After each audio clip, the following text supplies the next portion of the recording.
Olá pessoal, sejam bem-vindos aí ao De Primeira, o nosso programa esportivo aí de toda semana no ABCD Maior e na TVT.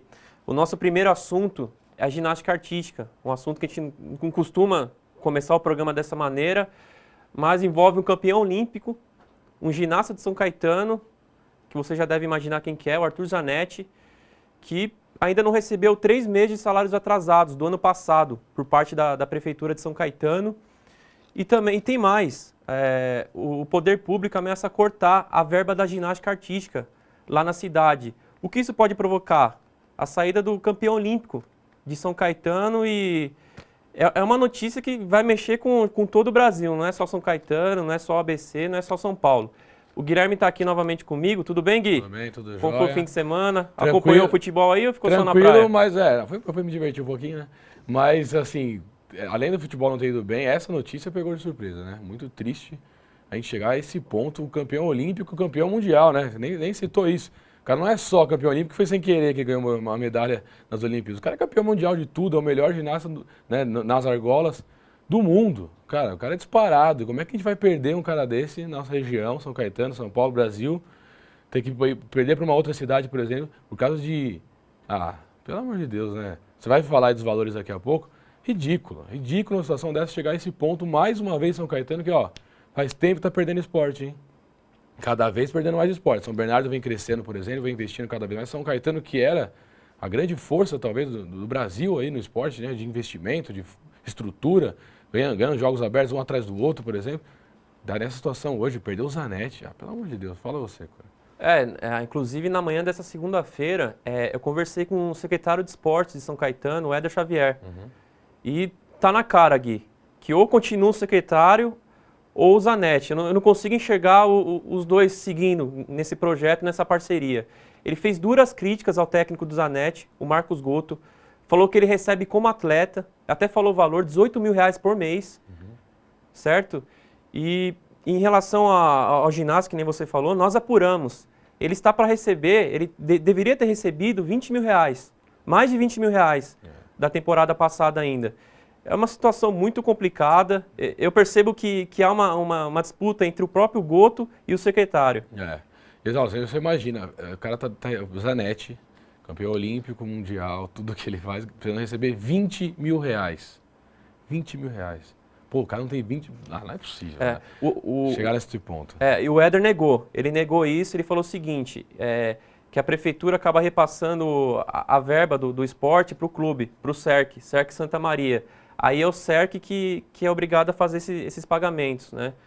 Ele não quis dizer que o CERC não pagou, mas em outras palavras ficou subentendido isso, né? Entendi. É isso que a gente vai mostrar no jornal, colocar os dois lados também, para o público analisar e tirar a própria conclusão. Exatamente, a gente não está aqui para defender ninguém, nem defender a prefeitura e nem defender o Zanetti, cada um no seu trabalho. Agora, se essa situação estiver acontecendo mesmo por causa de mixaria, porque pela verba que recebe São Caetano, que antes tinha 2013 era a questão da dívidas da gestão passada, nós não temos dinheiro para pagar ninguém. 2014 vai estar tudo melhor. Aí você tem o cara, peraí, é o Zanetti, não é qualquer um. Que é o cara que traz todo mundo para treinar ginástica em São Caetano, aumenta o nome da cidade, né? Publicação, divulgação da cidade de uma maneira geral, traz tudo de positivo para a cidade. Aí você vai perder esse cara por causa de mixaria, de não pagou aqui, não pagou ali, vamos brigar, vamos cortar investimento. Que isso, não é possível que isso está acontecendo em São Caetano. A gente não pode acreditar que isso está acontecendo. Deve ter uma solução. Como você disse, cada vez a solução está mais longe. Porque agora está virando uma rixa pessoal, daqui a pouquinho vai chegar nessa rixa pessoal. Agora eu tenho até como resolver, mas não quero também mais porque não se gosta mais, a cabeça está batendo e vai perder um atleta desse. E aí São Caetano pode perder, a nossa região também pode perder um atleta desse nível, dessa divulgação, desse empenho que ele faz pelo esporte, pode tudo ir embora. Lamentável. Vamos continuar acompanhando essa história de perto aí. Na próxima semana prometo trazer mais novidades para vocês aí.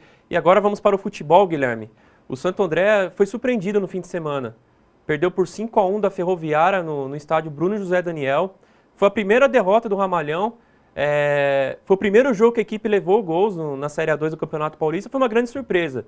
E a gente tem aqui conosco o técnico Roberto Fonseca, que tem que elogiar. O time perde, ele está aqui para conversar com a gente, não fugiu. Muita gente acaba dando desculpa, não aparece. Ele está aqui, ó, na nossa telinha e no telefone. Tudo bem, Roberto?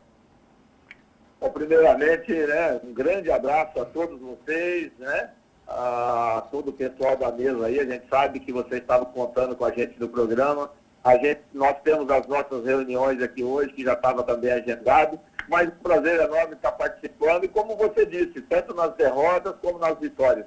De preferência nas vitórias. Né? Roberto, a gente queria começar com a primeira pergunta, é o seguinte. Um time do Santo André que é bem estruturado, experiente, nos 4 primeiros jogos não tomou nenhum gol, estava no G4, e aí de repente sofre uma derrota acachapante como essa de tomar 5 gols em casa, né? De uma forma até estranha. Foi um acidente de percurso, como é que você pode explicar o que aconteceu no sábado no Bruno Daniel? Olha, eu não gosto, às vezes, de estar procurando desculpa ou porquê. Eu acho assim, perdeu, você tomou, nós temos que procurar o caminho, procurar o modo, aquilo que nos levou às vitórias e dar o prosseguimento. Mas, assim, o modo como aconteceu a partida, a gente tem as explicações. Uma defesa que não tinha tomado gols até então. Nós, com 20 e poucos minutos, eu tinha perdido os 2 laterais por contusão. Aí eu fiz 2 substituições antes dos 30 minutos. No intervalo, eu fiz a terceira e a única tática, pus o time para frente, né? Automaticamente, no começo do segundo tempo, nós tivemos o zagueiro expulso. Aí você não tinha mais como recompor, já não tinha mais como fazer nada. A gente teve que trazer o Márcio Guerreiro para a zaga. Automaticamente desestabilizou tudo aquilo que a gente tinha feito. Na verdade, a parte estratégica de uma partida, ela caiu toda por terra, né? Entendi. Pensando na próxima partida, pega o Barueri, né? O Grêmio Barueri, quarta-feira, às 7 horas fora de casa. Como é que tem que ser o pensamento agora do Santo André para se reerguer? Porque vinha bem, aí sofre uma derrota dessa, às vezes até a questão psicológica perde um pouquinho, né? Como é que isso tem que ser para reerguer o time e conseguir um novo resultado positivo? Olha, dar prosseguimento ao trabalho, nós temos aí analisar aqueles que saíram contundidos, né? Que é realmente uma baixa considerável, e procurar o caminho. Nós temos uma equipe experiente, né? Normalmente isso não é para acontecer. Claro que a derrota sempre é ruim, mas ela tem que ser até ao contrário.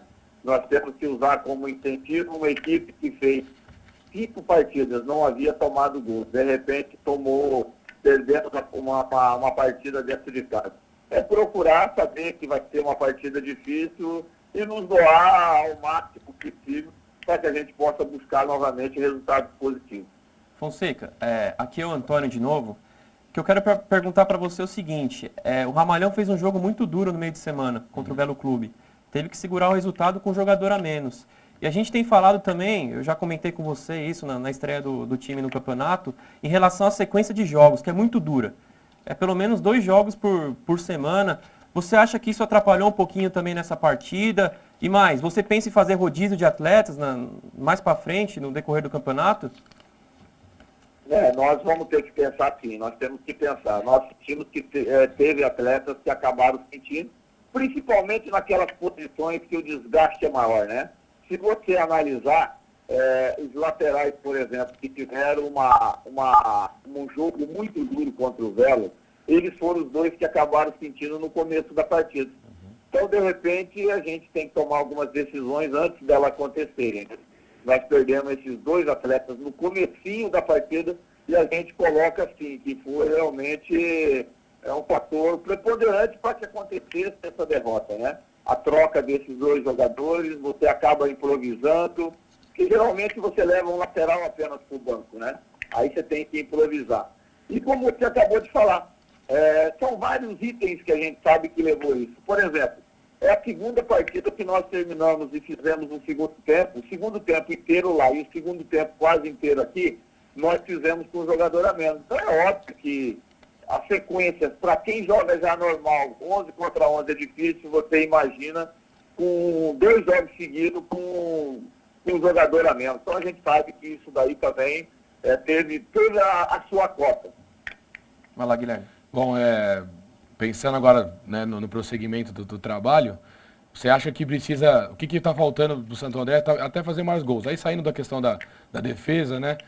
tomou os gols ali, mas o ataque ainda não está tão operante assim, não consegue fazer tantos gols nas partidas, apesar de ter vencido alguns jogos já. O que está faltando para melhorar um pouquinho o ataque? É o posicionamento, é uma correção de finalização?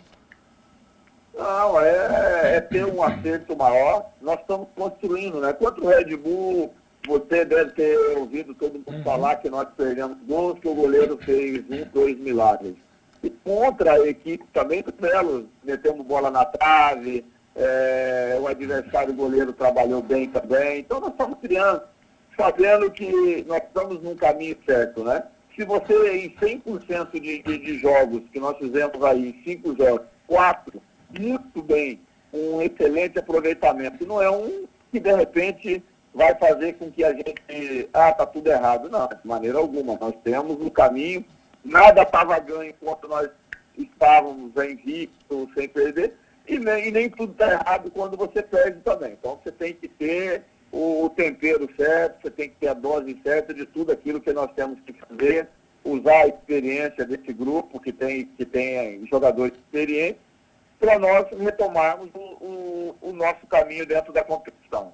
É importante falar, Guilherme, que o campeonato é disputado em pontos corridos. Isso. Que nem o Fonseca falou, o Santo André já jogou 5 partidas e, se não me engano, está 1 ou 2 pontos. Exatamente. Atrás dos 4 primeiros que sobem para a Série 1 do Campeonato Acabou indo Paulista. para 10º lugar, mas está todo mundo com 8 e 9 pontos. Isso. Então a briga continua forte, né, Fonseca? Vai ser bem nos detalhes, né? E para completar a pergunta do Guilherme, Fonseca, vocês fizeram uma projeção de quantos pontos vocês precisam fazer para subir para a Série 1? Não, nós temos que estar atingindo aí uma meta de 30 e alguma coisa. Pode ser 32 até 34, eu acredito que sobe. Para essa projeção, nós estamos, de cada 4 jogos, nós temos que ter 8 pontos. Nos primeiros 4 jogos, nós tivemos os 8 pontos, né? E agora nós temos, em 3 jogos, nós vamos ter que buscar também, pelo menos, aí fazer 8 pontos aí. É o mínimo para gente não sair daquele posicionamento que nós estávamos dentro da competição. Ok, Fonseca, muito obrigado. Em nome do Guilherme também agradeço a sua participação. E uma boa sequência de trabalho aí no Ramalhão. Valeu, muito obrigado. Só tenho a agradecer a todos vocês. Bom trabalho para vocês, um bom programa para todos aí, tá? Um abraço. Valeu, Fonseca. Gui, vamos partir agora para o São Bernardo, que não jogou no fim de semana, mas acabou perdendo a segunda posição do Grupo C da Série 1 do Campeonato Paulista. E se o campeonato terminasse hoje, a gente não ia ter o Tigre nem na Série D do Campeonato Brasileiro, nem na segunda fase do Paulistão. Como o futebol muda, hein? Aquele começo, aquelas 3 vitórias iniciais, e agora ficou difícil. O São Bernardo volta a campo nessa terça-feira, né? Pelo Atlético Sorocaba, em casa, às 7h30 da noite, e precisa vencer. Do que estava tudo bem, estava tudo bonito, tudo legal, já mudou um pouquinho. Agora a obrigação da vitória passa a ser muito mais forte, né? Tinha conquistado 3 vitórias nas 3 primeiras rodadas e agora não vence a 3 jogos, né? Empatou 2 e perdeu 1. Aliás, perdeu 2 e empatou 1, sendo que uma derrota em casa e o último resultado contra a Penapolense, que a gente estava falando agora há pouco com o Fonseca sobre preparação física, sequência de jogos, o São Bernardo vai sofrer com isso. Quinta-feira pegou a Penapolense lá, jogou muito tempo do jogo com 9 jogadores. Jogou um bom tempo com 10, depois com 9. E aí tomou o gol no finalzinho, que psicologicamente também é ruim, que estava conseguindo segurar um resultado de empate heróico e acabou tomando um gol no finalzinho que também, né, pode tirar um pouquinho da força do time. Então, esse jogo contra o Sorocaba passa a ser um jogo chave para vencer, retomar a segunda colocação, mesmo com a Ponte Preta tendo um jogo a menos, né? Retomar essa segunda colocação e dar um pouquinho de ar ali. Se sofrer um resultado, um revés aí, até um empate não é um bom resultado contra o Sorocaba, o São Bernardo começa a titubear. A gente espera que não. Tem um grupo experiente, tem um elenco forte, o trabalho é bem feito pelo Boara, a gente não tem que discutir isso, né? Mas precisa de resultado. Agora chegou a hora do resultado. Se não vir agora, começa a se complicar no campeonato. Uhum. É engraçado, toda semana a gente faz esse passeio por todas as divisões do Campeonato Paulista, né? Não falta time do ABC, né? Série A2, Série A1 e tem a A3 também, com Água Santa, que começou mal a competição. Perdeu os 2 primeiros jogos, claro, os 2 foram fora de casa, fora de Inamar. Mas já está um pouco sob pressão, Gui. Sim. Até porque a gente conhece que a cidade de Diadema e torcedores não são muito tranquilos, né? Eles cobram mesmo, torcem muito, ajudam muito, mas também cobram bastante. Então, 2 jogos, 2 derrotas, né? Ligou o sinal de alerta ali, opa, vamos mudar alguma coisa, não está acontecendo direito, né? Perdeu para o Tupã nesse final de semana por 4-3, né? Um resultado estava ali, o Gueguel, né, ex-Palmeiras, fez 2 gols, o Ricardinho, experiente, Ricardinho também, ex-Palmeiras, fez o 3º gol, mas não adiantou, a derrota veio. E agora joga em casa, né, pega o Sertãozinho às 4 horas na quarta-feira, enfim, no Miramar, que a gente espera que receba o jogo tranquilamente, com a arquibancada tudo certinho. E agora precisa de vitória, né, para dar alegria a essa torcida e para retomar o seu espaço no campeonato. Porque hoje é o lanterna, hoje é o último colocado do campeonato, tem um jogo a menos, né, tudo mais. Mas já se complicou um pouquinho nessa questão, não só a pontuação, porque se classificam 8, o campeonato é longo, tem tudo para conseguir, tem elenco para isso. Só que o resultado não começa a vir, e ainda mais tem um jogo em casa agora, começa a se complicar até nesse outro lado. Né? A pressão aumenta, tem que trocar técnico, os jogadores estão dando certo. Começa a duvidar do próprio trabalho. Então esse é o perigo, essa vitória contra o Sertãozinho é muito necessária e importante. Só notícia negativa, hein? Tá louco? Fico imaginando o Cezinha aí, que voltou a trabalhar hoje, hein? Nosso parceiro da TVT. Bom, mas tem uma positiva, hein? Só uma. Fala aí. É o São Caetano. Azulão. A gente brincou com o Azulão semana passada, falando que a fase era triste e difícil.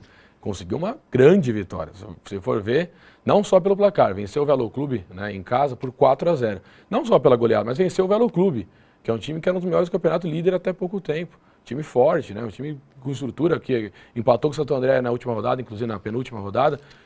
Jogando bem, né, aí você pega o São Caetano e consegue vencer, enfim, convencendo, porque a única vitória no campeonato até então foi contra o Guaratinguetá por 1-0 com gols 48. Então, você não tinha certeza do que está acontecendo. Parece que agora o trabalho do Nedo Xavier começa a ganhar um pouco de força. Inclusive na derrota, antes dessa partida, a gente conversou com o Nedo, ele estava bem desanimado. Deu para sentir que ele estava desanimado, quase entregando os pontos. Ó, não dá para trabalhar aqui, não está dando certo. E aí vem uma vitória dessa, dá um pouquinho de calma, né? São Caetano pega o Mirassol na quarta-feira também em casa novamente, tomara com mais uma vitória. E aí que fica uma coisa, né? O Santo André, por exemplo, tem 8 pontos. Numa dessas, se perde essa partida do Barueri no meio da semana, e São Caetano vem, São Caetano passa Santo André. Sendo que a situação do São Caetano era ridícula até pouco tempo, o Santo André estava bem. Então muda tudo. No ABC tudo muda. Tudo acontece, tudo acontece. É verdade. E a gente nem trabalhou no fim de semana, né? Aí, assim que acabaram os jogos de sábado, eu fui entrar no site do ABC de manhã para acompanhar os resultados. Aí eu vi Santo André goleado e São Caetano venceu... Assim, goleando, realmente. E daí, que nem você falou... Como é importante vencer em um campeonato de pontos corridos. Exato. Falou tudo. São Caetano está 2 pontos atrás só do Santo André. Que até a última rodada estava invicto. O empate engana, né? Essa é a questão. No resultado, num campeonato desse tipo, ainda mais a A2, que é pontos corridos, como você disse, define numa situação só, numa fase só, o empate engana muito. Engana muito, é muito complicado. Ok, Gui. Muito bom esse programa. Uma honra tê-lo do meu lado de novo. Tamo junto. E... Para não ser cobrado depois, ó, manda um abraço aí. Mandar um abraço para 3 grandes amigos, né? O DJ Rico Lisboa, parceiro aí de longa data, 20 anos de amizade. E também para os fãs do nosso programa, o Nivaldo e o Murilo. Nivaldo, pai do Murilo, amigo meu, que assiste todos os programas desde o início, acompanhando de primeiro. Um abraço, Nivaldo, um abraço, Murilo. Um abraço aí para os 3. Qualquer dúvida que tiver, a gente pode até convidá-los qualquer dia para assistir o programa aqui no estúdio, né? Acho que seria bacana também. Pessoal, uma boa semana aí. Vamos torcer pro Zanetti se acertar com o São Caetano. E que o futebol volte a vencer, pelo amor de Deus. Acho que é um pouco mais difícil isso daí. Falou, pessoal. Boa semana.